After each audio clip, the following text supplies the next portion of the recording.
In this class, we will discuss a technique which is used in rDNA technology, and it is gel electrophoresis.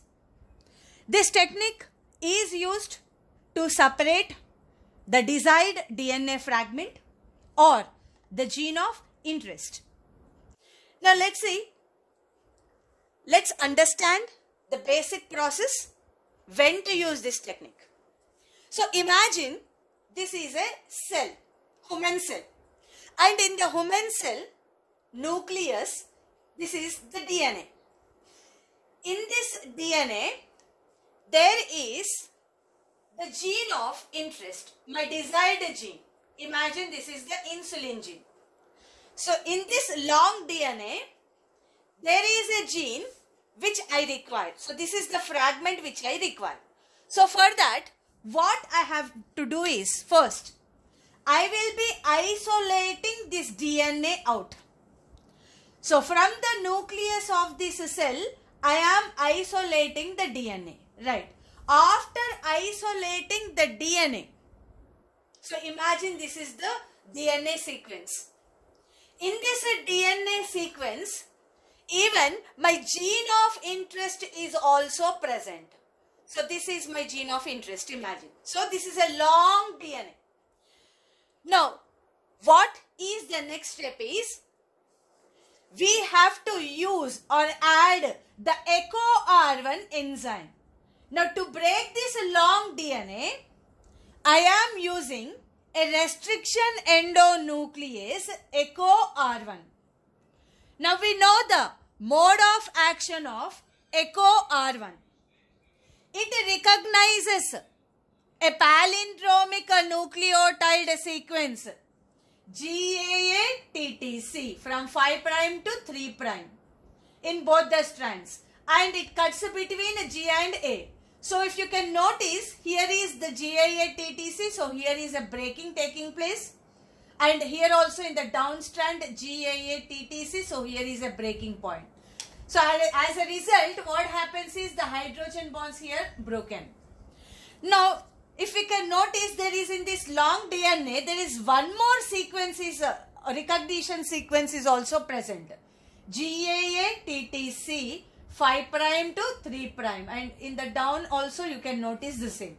So it is cutting between G and A, G and A. As a result, the hydrogen bonds have broken down.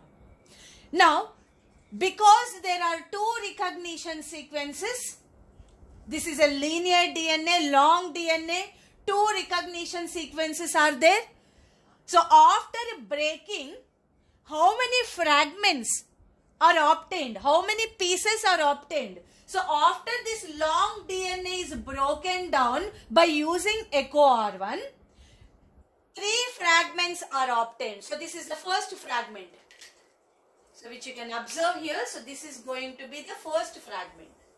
So this is the first fragment which I have highlighted with this diagram. So this is the Z-shaped fragment which you are seeing. So this is a second fragment. And this would be what? The last one is, this would be the third fragment. And what you can notice is, in the first fragment there is only one sticky end. In the second fragment, at both the ends are sticky ends. So sticky ends are present on both the sides. In the third fragment, the sticky end is only one. So imagine we got 3 fragments. Now what is the next step? The next step is, by using this gel electrophoresis technique, we will be separating the gene of interest or the desired DNA fragment. So imagine out of these 3 DNA fragments, this is the gene which I want, or this is the gene of interest, or this is the insulin producing gene. Imagine. So the next step is what? To isolate the desired DNA fragment, to separate them and isolate them by using gel electrophoresis technique. This we will learn later. So after separating, what is the next step is? Now the next step is this fragment is incorporated or attached to the plasmid. So for that, what we have to do? So right, we have to isolate plasmid. So this is plasmid which we are isolating. Imagine this is a plasmid. And we have isolated from bacteria. Right. And this plasmid is having the recognition sequence GAA-TTC. Right. Now, what we have to do is, the enzyme which is used to break this long DNA is what? EcoR1. The same enzyme is used even to break this plasmid. DNA sequence ni A enzyme తో అయితే break చేసామో అదే enzyme plasmid ని break చేయడానికి కూడా use చేయాలి. Right. So here I used EcoR1 and has broken this plasmid. So after breaking the plasmid, you can notice the down diagram.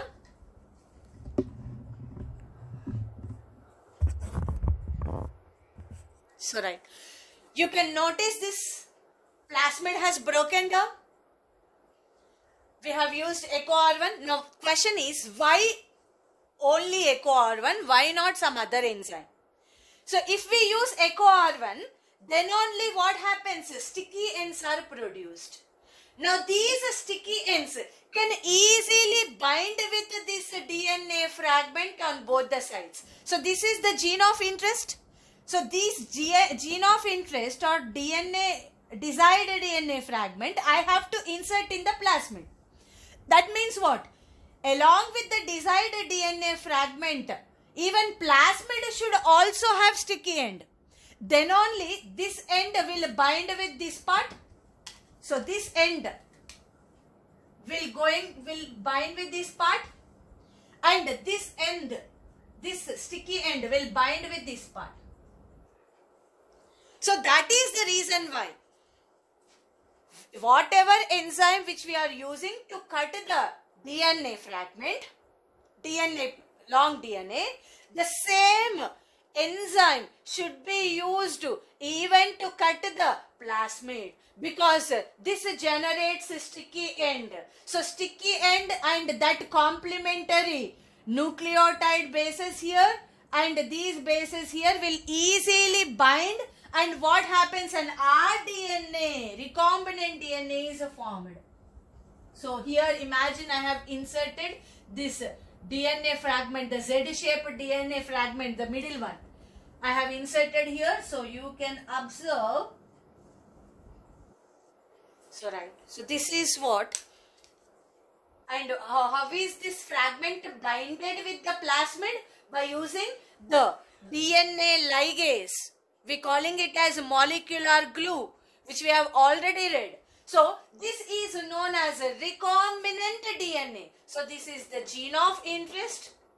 So this fragment inserted here, this is the gene of interest, and this is the plasmid DNA. So that is why now this DNA is called as recombinant DNA. It is a combination of both the plasmid as well as the gene of interest. So to produce our DNA, which kind of enzymes we have used?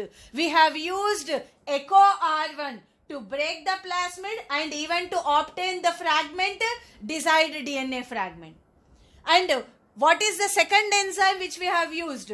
To bind the DNA fragment to the plasmid, we have used DNA ligase. So, to obtain a recombinant DNA, what sort of enzymes are required? So, the enzymes required are restriction endonuclease as well as DNA ligase.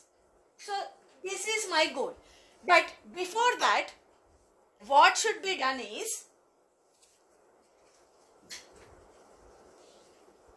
if we have to insert the desired DNA fragment in the plasmid, first should be done is to isolate the desired DNA fragment.